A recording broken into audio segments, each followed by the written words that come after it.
ನಮಸ್ಕಾರ, ನ್ಯೂಸ್ 26ಗೆ ಸ್ವಾಗತ.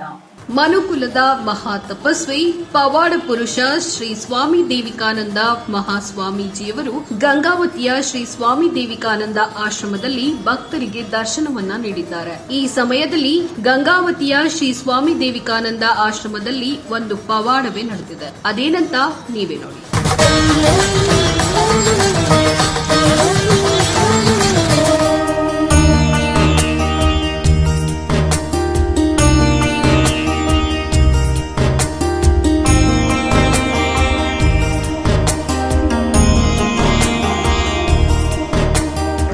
ಮಹಾಲಕ್ಷ್ಮಿ, ನಾವು ಯಾದಗಿರಿಲಿಂದ ಬಂದಿದ್ದೀವಿ. ನಾವು ಬೆಂಗಳೂರು ಅದು ಎಲ್ಲ ತೋರಿಸಿ ಆರಾಮಾಗಿ ಬ್ಯಾಕ್ ಪೇನ್ ಇತ್ತು, ಆರಾಮಾಗ್ಲಾರ ಸಲ ಇಲ್ಲಿ ಬಂದು ಅಪ್ಪರ ಆಶೀರ್ವಾದ ನನಗೆ ಆರಾಮಾಗ್ಯದ. ಒಂದೇ ಸಲಕ್ಕೆ ಆರಾಮಾಗ್ಯದ. ನಂಗೆ ಬ್ಯಾಕ್ ಪೇನು ಎಡಕಿಂದರ ಇದಾಗಿತ್ತು, ಹಂಗಾಗಿ ಬೇರೆ ಕಡೆ ಎಲ್ಲ ತೋರಿಸಿ ಸಾಕಾಗಿ ಇಲ್ಲಿಗೆ ಬಂದೀವಿ. ಇಲ್ಲಿಗೆ ಬಂದಾಗ ಆರಾಮಾಗ್ಯದ ಸರ್. ಇದಾಗಿತ್ತು ಲೇಟೆಸ್ಟ್ ಅಪ್ಡೇಟ್ಸ್. ಇನ್ನಷ್ಟು ಸುದ್ದಿಗಾಗಿ ನೋಡ್ತಾ ಇರಿ ನ್ಯೂಸ್ 26 ಕನ್ನಡ. ನಾವು ನಿಮ್ಮೊಂದಿಗೆ.